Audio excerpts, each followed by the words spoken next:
Yeah. And would you occasionally get to phone home? They had set up places at some of the bases that you could call home. No, You we never didn't did get to call We home? didn't have that Oh, I see. during my time. Yeah. I think later on they did, but Yeah. Rex, you were awarded a Bronze Star with Valor for your bravery while in Vietnam. Tell us about the combat action that led to you receiving this award. well, it was just before Christmas, It was 1967. 1967, and several of us were in base camp in Cu Chi, and we got a call, and we were like firemen, you know. If we weren't called, we were preparing to be Right. called. Yeah, yeah.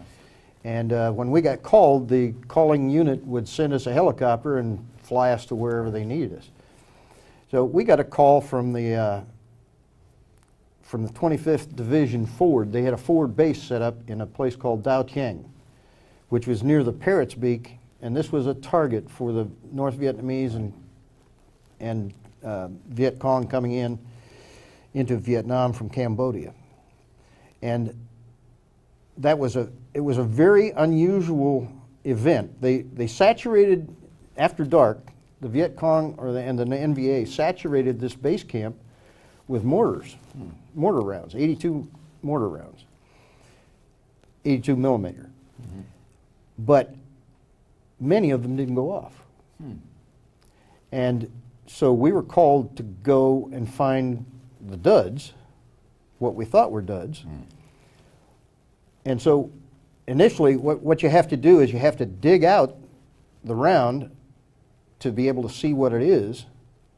And if it hasn't detonated already, you dig it with a knife, and you probably remember what the laterite soil was like. It was like iron. Right. Rex, give our students an example of the size of what this unexploded bomb. Okay, well, a mortar, an 82 mortar round is about that long with the fins on it, and about that big in diameter. So the warhead, where the explosives are, is about this long, and the fusing is on the other on the end.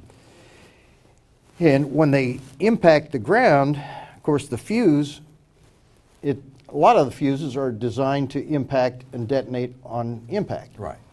But these didn't, they were something different. And when we dug out the first few, and there's so many different fusings that you have to be careful, because some are designed to detonate if they're moved. So we started digging the ones out that hadn't detonated yet, and we found these were a Chinese fusing that was chemical long delay. So the fuses were set to go to detonate any time after impact from 4 to 8 hours. And so we had never seen them in Vietnam before. So this was something totally new. And I mean, we were there digging in the middle of the night, and we had the base camp looking for the impact locations. And we realized that, you know, it was a tremendous hazard to be working on these things. They could blow up any time. Right. So we went to the places like the communications area where they were saturated. They would come through the floor, so we had to dig them out of the floor. And we focused on those first, and we sandbagged the others.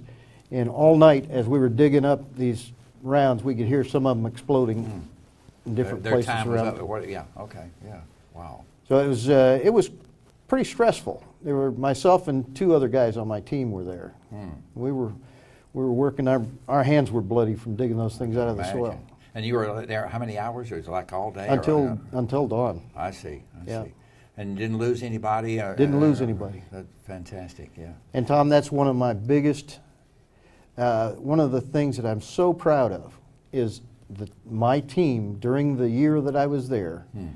I mean, we had something like 1,400 different events that we had to neutralize. Right.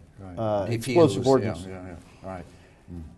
Over that year, 1,400, and not a single injury in my team. Fantastic. I was so proud of that. So did you suffer any wounds at all while you were in Vietnam? No, no. I was out. one of the fortunate ones, and when you come back, you wonder how you came back unscathed when you see friends that lost leg or Yeah, yeah. were killed.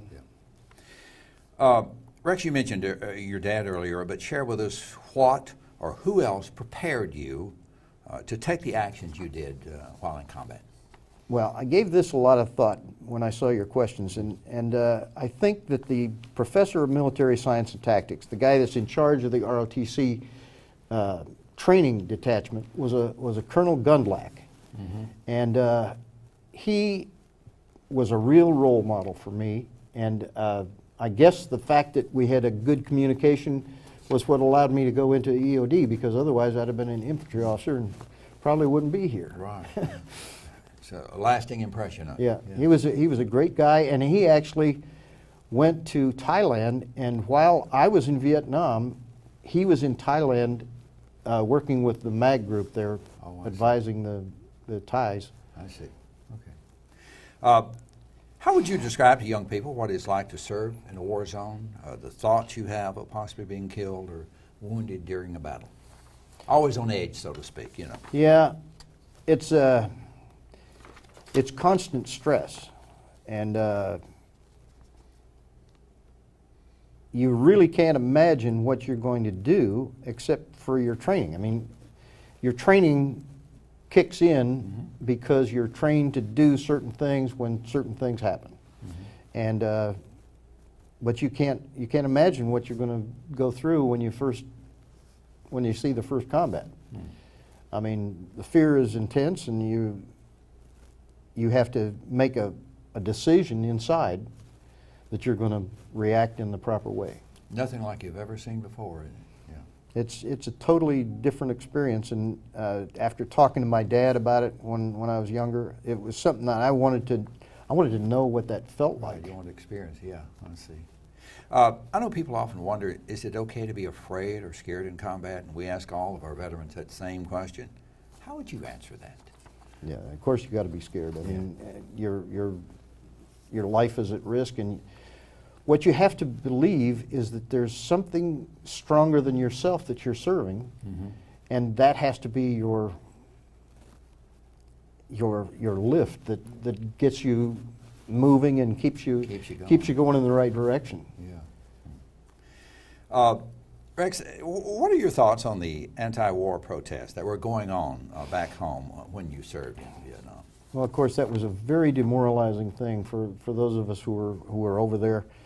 Of course, we didn't pay much attention to it because we weren't involved in it. We were involved in the day-to-day actions, so we would read it in the Stars and Stripes Army newspaper and stuff, and